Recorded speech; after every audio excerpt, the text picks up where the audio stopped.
Hey loves, welcome back to my channel. Welcome if this is your first time here. My name is Day, and if you like these types of videos, go ahead and subscribe, join the family. For those of you who have been here, thank you guys so much for joining me for another video. So today we're going to be talking about this undercut.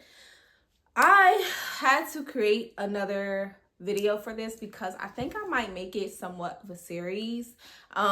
Just to give a little background information, when I started my locks, I started with a full head of locks, obviously. And then probably about 2 years in, I decided to cut off the back 2 rows of my locks. My husband cuts hair, which is why I felt confident enough to do it. I feel like if you're going to get an undercut, you have to have like a consistent, easy access to getting it maintained, or else it's gonna look crazy. So that's why I felt pretty comfortable doing it, and I loved it. I absolutely loved it. A lot of people would ask me over the years, do you regret it? Do you regret it? And I would always say no. Like, I have no regrets. I loved it. I felt like it was me, etc. At year 6, I had finally gotten to the point where I feel like I don't necessarily fully regret ever having it. I just don't think that it's for me anymore right now, not fully. And I do want to say, when I first got the undercut, it wasn't like I'm just doing this for style. Like I just doing it because I felt like it. Not that there's anything wrong with that, because you really can, but I did it more so out of frustration because I was really having issues with lint on the bottom 2 rows, and I know a lot of people deal with that. Me too. And I was just like, I was over it. So I was like, either I'm gonna cut all of them or I can just get an undercut. And that's what I did, and it ended up really growing on me. I ended up really liking it. But I made a lot of mistakes with it. I didn't know really too much about like how to go about getting an undercut. I just kind of did what I saw other people do, and I was just like, whatever. It was a impulsive, like, okay, I'm just coming here today. The reasons why I wish I would have done things differently is because when you do get an undercut, obviously you lose length. That's obvious. And obviously there are certain styles that just are not going to work for you anymore. Particularly styles that require you to like braid your hair down to your neck area, things like that, like low ponytail, stuff like that. You can still do it, but it won't look as nice. For example, if I wanted to get like feed-in protective braids over top of my locks, it would get a little interesting because I don't have the bottom part, that sort of thing. So yeah, obviously if you put your hair up at any given time, you have to be mindful of the fact that you have an undercut, because I could, do like this, put my ponytail in, but if my hair is not upkept underneath it, you're gonna be looking crazy. So that's just another thing as well. You kind of always have to be mindful of it, and it grows back super fast.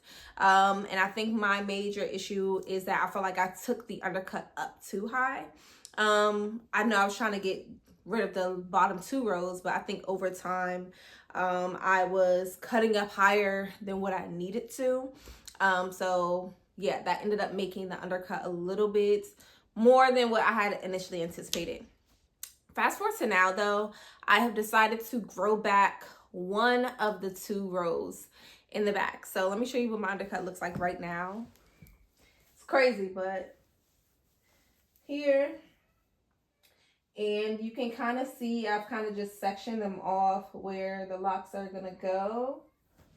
But there'll be like 5 or 6 back there, and I'm kind of in the process of trying to figure out if I want to either just grow them out like per like any other journey, and just have them start from scratch, or if I want to attach other locks to it. And you guys know how I feel about attaching locks. I think that you just got to be very particular about hair. I'm really one of those people that think like there's a lot of spirituality with hair. It's okay if you don't agree with that. That's more than fine. Those are just my thoughts and opinions. So I'm kind of not really the type of person that would get somebody else's locks and then attach them, especially a stranger, and then attach them to myself. I just would not be comfortable with that. However, if you've been here for a while, you guys understand that my husband used to have locks. We was working hard on his little lock journey. He had them for like 6 months, y'all. But he had a really good amount of hair. And after he decided he didn't want them anymore and he cut them, I did keep his locks. So let me show you one of them. So this is one of his locks, and as you can see, I don't even think his hair was fully locked yet at the time. But essentially when attaching locks, you kind of take out this top portion right here, and then in a sense mold them to your own hair. The issues I have with that is, one, when you get that done, usually when you're looking for a stylist to do it, they will charge you for the whole head. There's not really like a, hey, can you attach just like 5 locks? Like, you know what I mean? I'm sure somebody would, but in looking at people's websites and things like that, I really don't know how to go about booking that. And then 2, y'all know when it comes to locks, I'm like a do-it-yourself kind of person. So a part of me wants to try to just do it on my own first. But the issue I have is that me and my husband, our hair is like opposites. Like his locks were full and soft, and his hair is super fine, and my hair is like the opposite. Like my hair is coarse and kind of, you know, not just the opposite of what his hair was.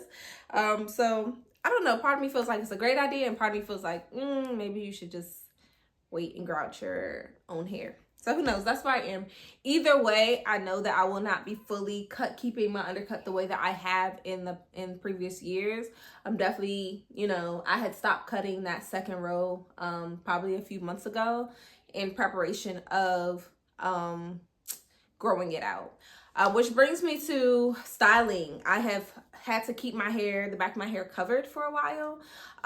And coming up, I had, you know, thoughts of having like a hair appointment. But then I was like, man, if I go in, I don't really know how the back would go. So it's kind of a lot of moving parts. I wouldn't say there's overall regret. It's just, you know, obviously locks are supposed to be like a carefree thing. I really was not thinking that I would have to put this much thought into my locks at year 6. But, you know, it just goes to show that every decision you make, obviously you have to circle back to it and make sure that that's something you really want to do. If you are looking to get an undercut in the future, I will weigh the pros, the cons, all of that. I remember when I first got the undercut, a lot of people was like, this means she's gonna cut her locks. This means, you know, the cut is coming.